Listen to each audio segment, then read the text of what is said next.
축구 국가대표 손준호 선수가 술의 혐의로 중국에 구금된 지 일주일이 지났습니다. 네, 자세한 소식 베이징 연결해서 알아보겠습니다. 임광빈 특파원. 네, 베이징입니다.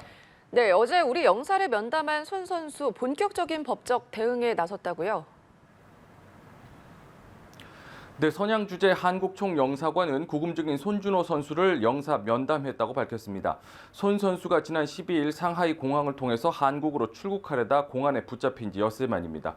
면담은 1시간 정도 진행이 됐습니다. 손 선수는 영사를 통해서 가족들이 전하는 메시지를 듣고 걱정하지 말라는 안부를 전한 것으로 전해졌습니다. 중국 당국이 손 선수에 대해서 뇌물수수 혐의를 받고 있다고 밝힌 가운데 손 선수 측도 본격적인 법정 대응에 나섰습니다. 손 선수 에이전트는 연합뉴스TV와의 통화에서 변호인 선임 절차를 마무리했다고 밝혔습니다. 이어 변호인단은 한국과 중국에서 각각 역할을 할 것이라면서 변호인 접견을 통해서 구체적인 혐의 사실을 파악할 예정이라고 설명했습니다.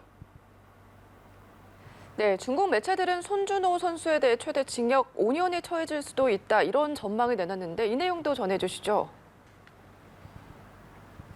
네, 엊그제 중국 외교부가 손 선수의 술외 혐의를 확인한 이후 중국 매체들도 관련 기사를 쏟아내고 있습니다. 외교부 대변인의 발언 먼저 들어보겠습니다. 近日有一名韩国公民因涉嫌非国家工作人员受贿罪，被辽宁省公安机关依法刑事拘留。中国是法治国家，依法处理有关案件，保障当事人的各项合法权益。 중국 매체들은 손 선수에 대해서 중국 축구 반부패 관련 조사를 받는 첫 외국인 선수라고 보도를 했습니다. 법률 전문가의 말을 인용해서 최대 5년의 징역형에 처해질 수 있다는 전망을 내놓기도 했습니다. 중국에서 형법을 어기면 외국인이라도 중국법에 따라 처벌을 받는다면서 과거 중국 국가대표 출신 선수가 뇌물수수 혐의로 징역 6년형을 받은 적이 있다고 했습니다.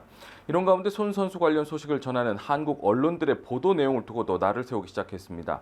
신화닷컴은 한중 관계가 급격히 냉각된 상황에 중국 축구에 대한 이미지도 더욱 악화됐다는 내용의 한 한국 언론 보도 내용을 문제로 삼았는데요.